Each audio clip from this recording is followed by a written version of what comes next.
I can't take it anymore. Please, let's get a divorce. Divorce? You're just after my money, aren't you? Just so you know, you're not getting any of my assets if we split. Yes, and if we do divorce, you're taking our daughter with you. After the divorce from her husband, she enjoyed quiet days. However, about a week after she moved back to her parents' home, her smartphone repeatedly rang. Hello? Hey, it's Karen. Please help me. My name is Kelly, and I'm a 31-year-old homemaker. I met Ken, my husband, after I started working. At the age of 25, I was invited by a friend to a matchmaking party where I met him. We kind of hit it off, and he seemed to take a liking to me and pursued me passionately. After several dates, we started dating and eventually got married. After we got married, at his request, we rented an apartment close to his parents' house. Although there were some disagreements, we maintained a good distance from his easygoing father and somewhat stern mother without any major issues. Our busy yet peaceful days were happy, and life with my husband was a lot of fun. One day, I found out I was pregnant, which thrilled me as I had always wanted children.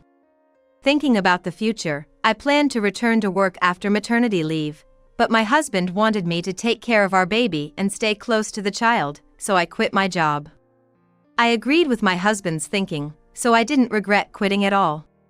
Above all, my husband, who told me to rest assured because he would provide for us, was dependable. But not everything about being pregnant was joyful. When I told my in-laws about the pregnancy, my father-in-law was very happy and congratulated us, but my mother-in-law had a stern look on her face and said to me, "Make sure you have a boy." Her words weighed heavily on me. I loved my child, whether it was a boy or a girl. However, my mother-in-law strongly hoped for a boy. To avoid any unnecessary drama, I just smiled and brushed it off at the moment, but it really upset me.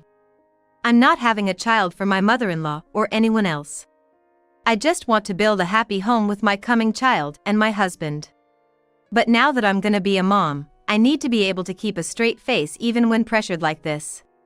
I decided I need to be strong. However, with the severe morning sickness dragging on, I started losing my mental composure, and it became hard to just laugh off the pressure from my mother-in-law. Foods that I used to enjoy before pregnancy now make me nauseous just by looking at them. My cravings keep changing, and I've been in a physically and mentally tough situation. It's gotten to the point where I don't even want to go outside, and I've been staying home more and more. Despite how bad I felt lying there nauseous, my husband unreasonably demanded housework. "Hey, where's my dinner?" "Sorry, the morning sickness is really bad. I haven't been able to make it yet." I had told him beforehand to eat out. There was a high chance I wouldn't be able to make dinner also. But he just glared at me with a harsh face. "Huh? Morning sickness isn't a sickness, right? Then don't slack off on the chores. Get up and cook, you lazy bum." With a look of disgust and a heavy sigh, my husband glared at me. I wish I could do the housework properly if I could. But cooking has been difficult with constant nausea. My husband wouldn't forgive me. "Come on, get up off the couch already. You're really sloppy." All I could do was apologize while suppressing my nausea. "I'm sorry, but I've been feeling sick all the time. Just the smell of the food ingredients makes me want to throw up. Let me rest a bit more and then I'll cook. Why don't you take a bath first?" When I said that, my husband looked exasperated. "Are you still planning to rest? I can't believe you're always at home and can't even manage your health. You know you're being supported by me, right?" That's how he always harshly throws words at me. Reluctantly, I got up unsteadily and, while enduring his sarcastic remarks, I made his dinner. Since the pregnancy started and morning sickness kicked in, my husband began to make verbally abusive comments. He used to say, "Don't worry, I'll support us," but now it's, "Be grateful that you're being supported." Where did that reliability go? The pressure repeatedly put on me by my mother-in-law, who came to check on me now and then, seemed to make my morning sickness worse. The only one who scolded them and showed understanding of my condition was my father-in-law. Why do you keep putting pressure on her like this? Normally, you'd be kinder and watch over her. Don't you know how hard pregnancy can be? When the dignified father-in-law spoke, even the mother-in-law fell silent. His presence was truly a blessing. Thanks to my father-in-law, I was able to get through several tough periods of morning sickness and reach the day of delivery. The baby born was a very cute girl. I named her Hannah, hoping she would shine as her name suggests. This must be what they mean when they say the apple of my eye. She was truly angelic. My husband was also delighted with our long-awaited child. My father-in-law was very happy too, lifting my daughter in his arms.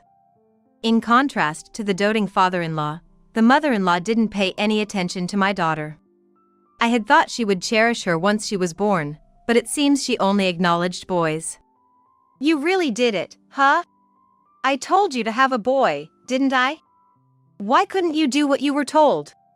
If there's someone out there who can choose the gender of their baby and deliver accordingly, I'd love to meet them. I was utterly fed up with my mother-in-law's irrational remarks. From then on, my mother-in-law acted as if my daughter didn't exist, and she started attacking me with even harsher words than when I was pregnant. Even when my daughter tried to play with her grandmother, she would quickly go away as if to say, "Don't come near." And my husband did nothing to admonish his mother. On the contrary, although he was happy right after our daughter was born, as soon as he realized how tough parenting was, he decided that housework and childcare were women's work and left it all to me. I was deeply disappointed with my husband who wouldn't help with anything around the house or with our child. It's unbelievable he wouldn't even spend time with his own precious daughter. Even our young daughter could feel she was being treated unfairly, saying she didn't really like daddy and grandma, and she didn't warm up to my husband or mother-in-law. It's no surprise they were displeased by our daughter not being affectionate towards them. But such convenient things just don't happen. The only one who reached out to help me, overwhelmed with childcare, and thought of my daughter was my father-in-law alone.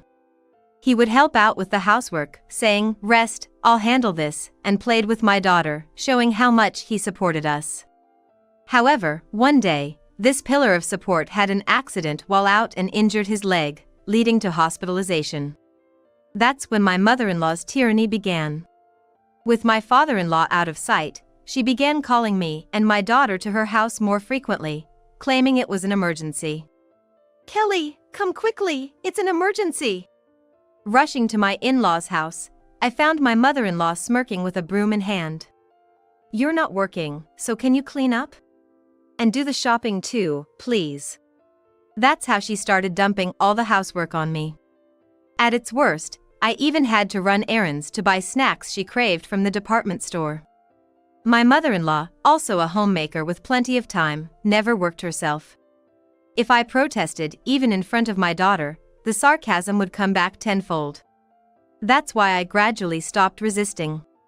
My husband did absolutely no childcare or housework, just loafed around whenever he was home. And my mother-in-law, thinking I should be the one moving, never once scolded him.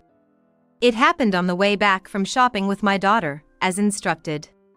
Around the corner near my in-law's house, I could hear my mother-in-law and a neighbor talking. I naturally stopped and listened in on their conversation. "My daughter-in-law is so selfish and rude, it's terrible. She complains about everything, truly the worst. My son is so kind that he looks the other way, but I feel like I need to teach her properly. Having a bad daughter-in-law is such a struggle for a mother-in-law." The topic my mother-in-law was happily chatting about was her gripes about me. As if agreeing with her demeaning tone, several people were laughing. If she thinks it's so bad, she should do the housework herself. Was everything I did for my mother-in-law meaningless? I instinctively gripped my daughter's hand tighter. And as the conversation got more heated, my mother-in-law even began to complain about my daughter. "And the granddaughter isn't cute at all. She doesn't warm up to me one bit. It must be her mother putting ideas in her head. Otherwise, she would naturally like me." I quickly covered my daughter's ears, but she might have heard a bit, as her expression clouded over. It's not me but my mother-in-law who is the reason she doesn't warm up, yet she always wants to blame others. Because of my mother-in-law spreading gossip, neighbors started whispering and looking at me suspiciously. I'd want to rely on someone, but my family is as far as a plane ride away, and I don't have friends nearby. If I stay here any longer under these conditions, I'm gonna lose it. Though I haven't planned any specific actions yet, my desire to get a divorce was growing. At least I should try to reduce the time I spend at home more than necessary to avoid my mother-in-law. If I could start working, it would distance me from my in-laws and prepare me for the future. Housework, childcare, and work would increase, but I wanted to keep my distance from my mother-in-law. For that, I needed to put my daughter in daycare. I decided to discuss it with my husband right away. But he furrowed his brows and yelled at me. Huh? Of course not. How can you even think of leaving your child with someone else? Are you even a real mother? That's absolutely unacceptable. You're really a terrible wife. How could he say that? He's always lounging around on weekends and never takes care of our daughter. To my surprise, my husband immediately contacted his mother.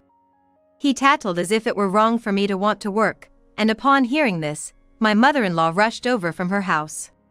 What are you thinking? It's natural for a mother to stay at home and take care of the house. Why don't you understand that? My mother-in-law shouted angrily like that. Basically, both my husband and mother-in-law just want me to be a convenient housekeeper.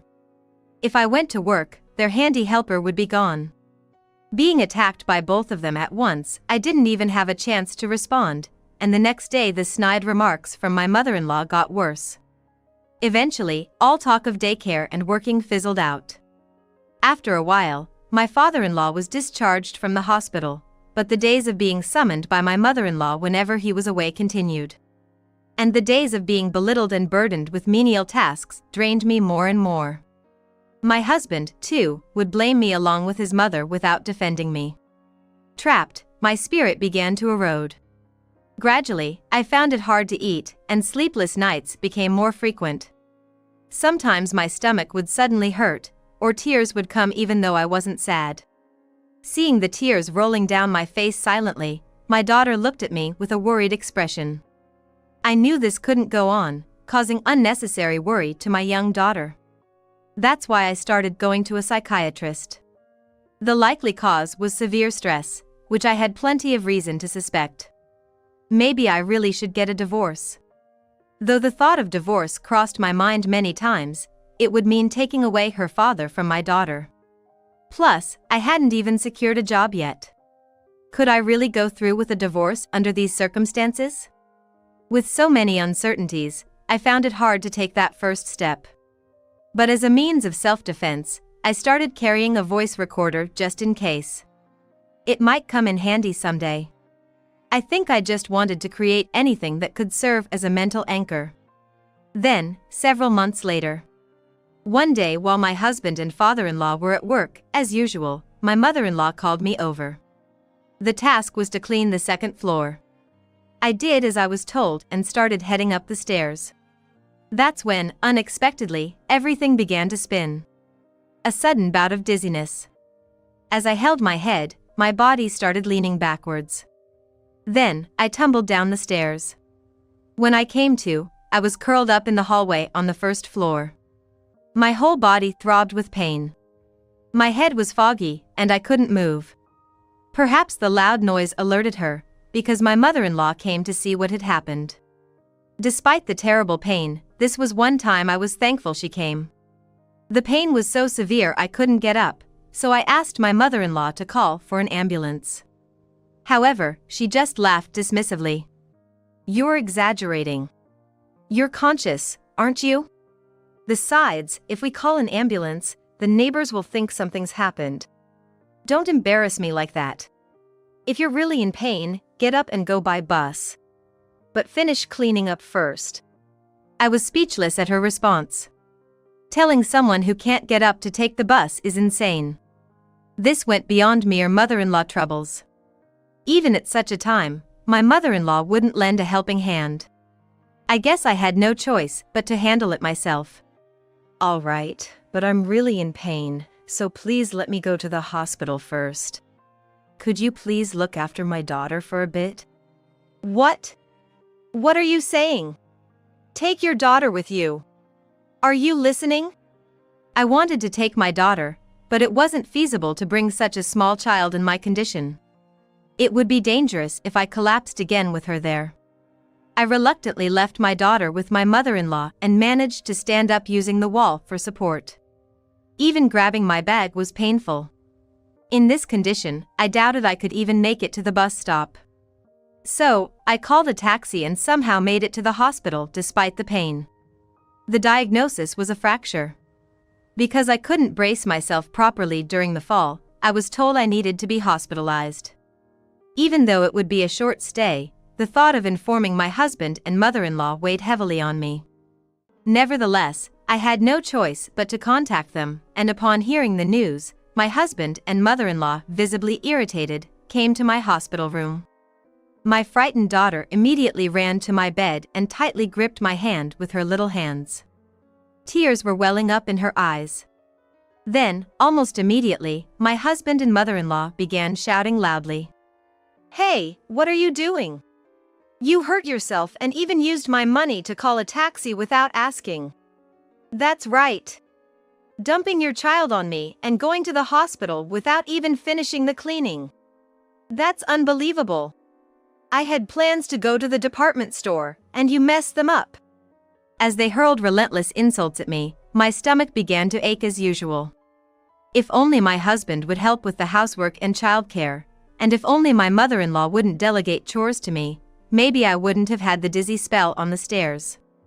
I was fed up with their selfish behavior that seemed to last forever.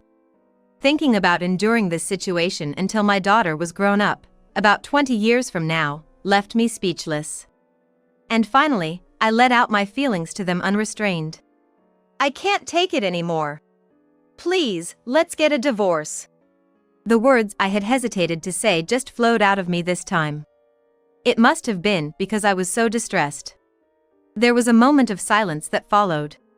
Both of them stared at me with wide eyes. But the next moment, my husband and mother-in-law burst out laughing. "Divorce?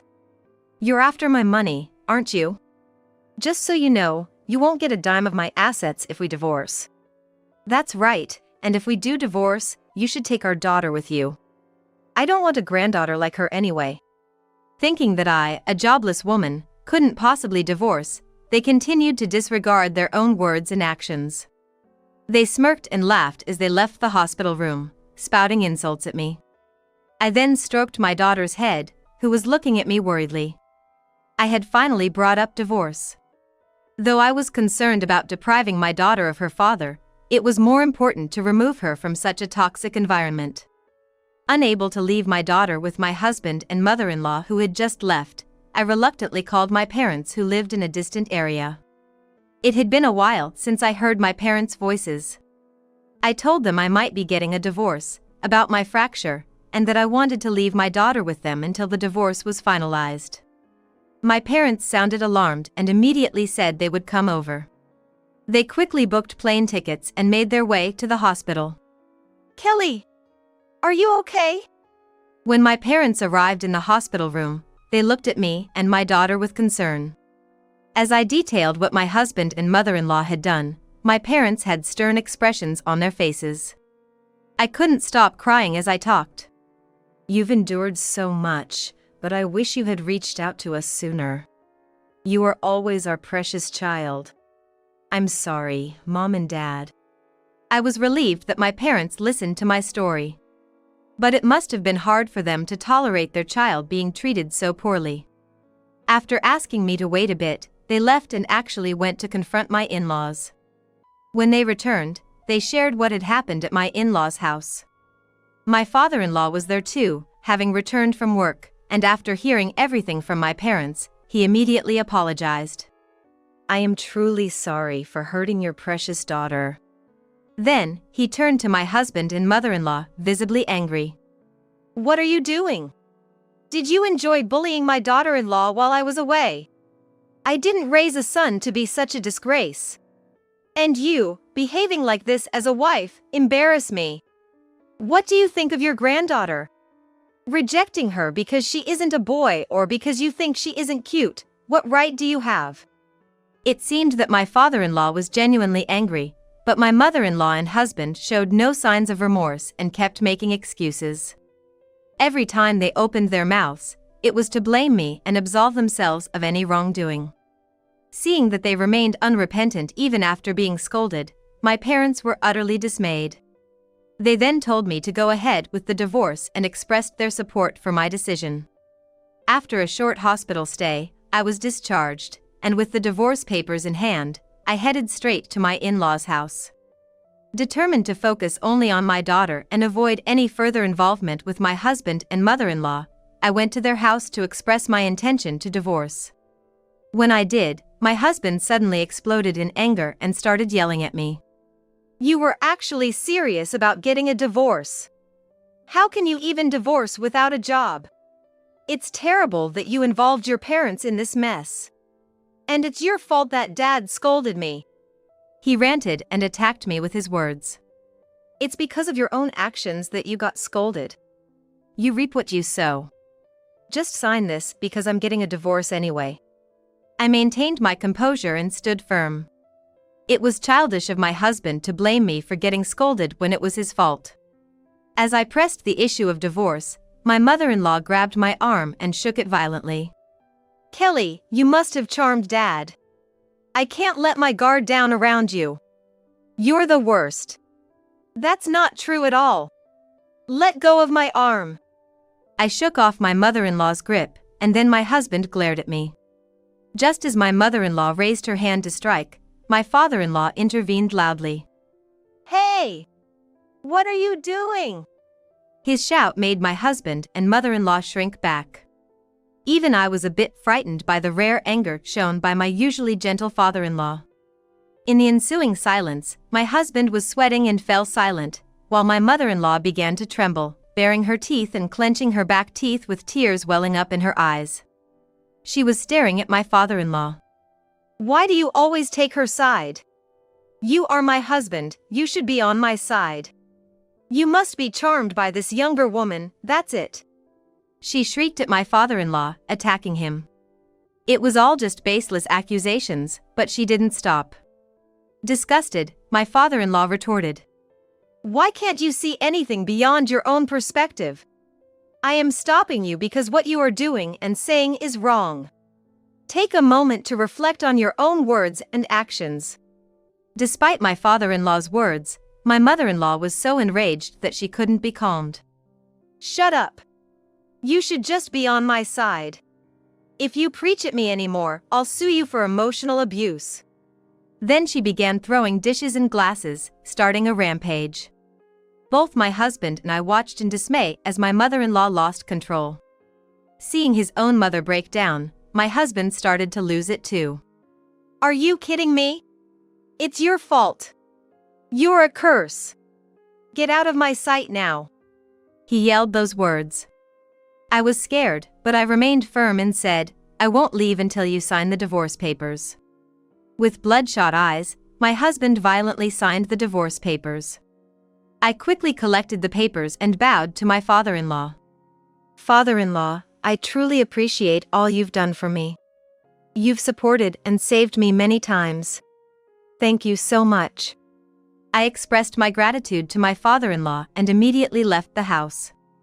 The signed divorce papers were successfully processed, and the divorce was finalized. Now, I could finally get away from my husband and mother-in-law. Though relieved, just divorcing was not enough to settle my feelings. I returned to my parents' home, apologized for the inconvenience I would cause for a while, and then began preparations to sue for damages with a lawyer. After being treated so badly, I figured I had every right to get back at them. I presented the voice recorder I had used as a safeguard and the records of my visits to the psychiatrist as proof of the emotional stress caused by their abuse. I was told that it was possible to make a lump sum demand for damages from my husband and mother-in-law. After suffering so much, I nodded vigorously, as if avenging years of torment, and proceeded to file for damages. Life has been quiet since the divorce. But about a week after returning to my parents' house, my smartphone started ringing repeatedly. The caller ID showed my husband, or rather, my ex-husband. Since the divorce was finalized, the only remaining interactions concerning alimony and child support should be handled through my lawyer, so there was no need for me to answer his calls. Initially, I ignored the calls, but they kept coming without a break. After much hesitation due to the incessant calls, I reluctantly answered the phone. "Hello?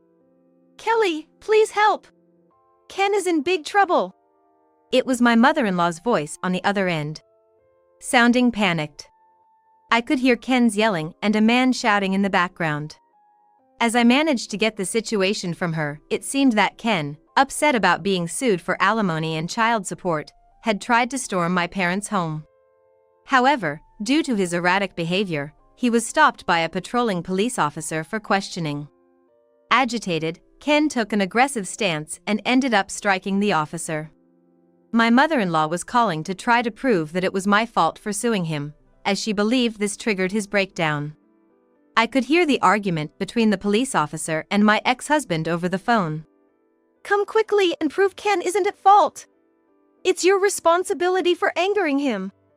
Her logic made no sense. I coldly responded, "We're strangers now, it's none of my concern." My mother-in-law pleaded, "Please help," in a trembling voice, but I hung up without further discussion. I immediately set my phone to block her number. About a month later, my father-in-law contacted me to update me on Ken and my mother-in-law's situation. Ken had been arrested for assaulting a police officer and was subsequently fired from his job when his arrest became public knowledge. Now he is working part-time and using his savings to send child support and alimony. My mother-in-law, undeterred by the debacle she caused and trying to involve me in further trouble, faced a divorce proposal from my father-in-law due to her actions. The lies my mother-in-law had spread to demean me were exposed by my father-in-law, and as a result, she left, shunned by the neighbors. Currently, my ex-husband and she are living a meager life together in an apartment. On the other hand, I've successfully found a new job and am now enjoying happy days with my daughter. With the ties to my ex-husband and mother-in-law cut, my daughter's smile has increased. She's making lots of friends at preschool and excitedly tells me about her day. I plan to keep working hard to protect this smile of my daughter and create many more memories together.